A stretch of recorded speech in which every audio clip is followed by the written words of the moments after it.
Hello friends, வாங்க இன்றைக்கி எங்கள் தோட்டத்தில் உள்ள வாட்டர் ஆப்பிள் செடியை பற்றி உங்களுக்கு காட்டுறேன். இதுதாங்க 5 வருஷம் மரம். இது காய்க்க ஆரம்பிச்சிருச்சு. இப்போ நல்லா பூ வைக்கிற சீசன். வெயில் டைமில் தான் நல்லா பூ வச்சு நல்லா காய்க்கும். இப்போ பாருங்கள், நல்லா ஒரு புதர் செடி மாதிரி தான் இது இருக்கும். நாங்கள் கொஞ்சம் கழித்து விட்டு மரம் மாதிரி ஆக்கியிருக்கோம். கீழெலாம் நல்லா கிளை இருக்கும் தான். நாங்கள் இதெல்லாம் ஃபுல்லாக கழித்து விட்டு இதை பாருங்கள், இந்த மரம் மாதிரியே போகட்டும் அப்படின்னு சொல்லிட்டு கீழே உள்ள கிளையெல்லாம் கழிச்சிருக்கோம். எங்கே பார்த்தாலும் மொட்டும் பூவுமா இருக்குது. இப்போ தான் இது மொட்டுங்க. இது பாருங்கள், நல்லா மொட்டு வச்சிட்ருக்கு. இது அப்படியே பூத்து இதுவே அப்படியே என்ன ஆகும்னா காயாகும். செடி முழுக்க வெறும் மொட்டு தான்.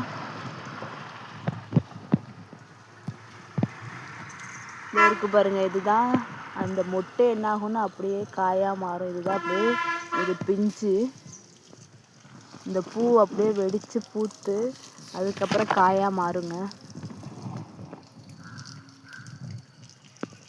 இந்த பாருங்கள், நிறைய பிஞ்சு வச்சுருக்கு பாருங்கள்.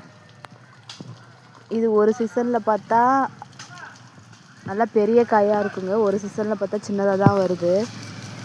காய்ப்பு ரொம்ப அதிகமாக இருந்துச்சுன்னா காய் நல்லா சின்ன சின்னதாக தான் இருக்கும். இந்த சைஸோட இன்னும் கொஞ்சம் தான் இருக்கும்.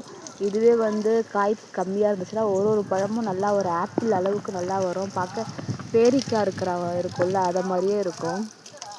எவ்வளோ அழகாக இருக்குது பாருங்கள். இங்கே பாருங்கள், சின்ன சின்ன காய். இதோட கொஞ்சம் பெரிய சைஸ் உங்களுக்கு காட்டுறேன் பாருங்கள். இது பாருங்கள், இது கொஞ்சம் இப்போ கடித்து சாப்பிட்ற அளவுக்கு இருக்குங்க.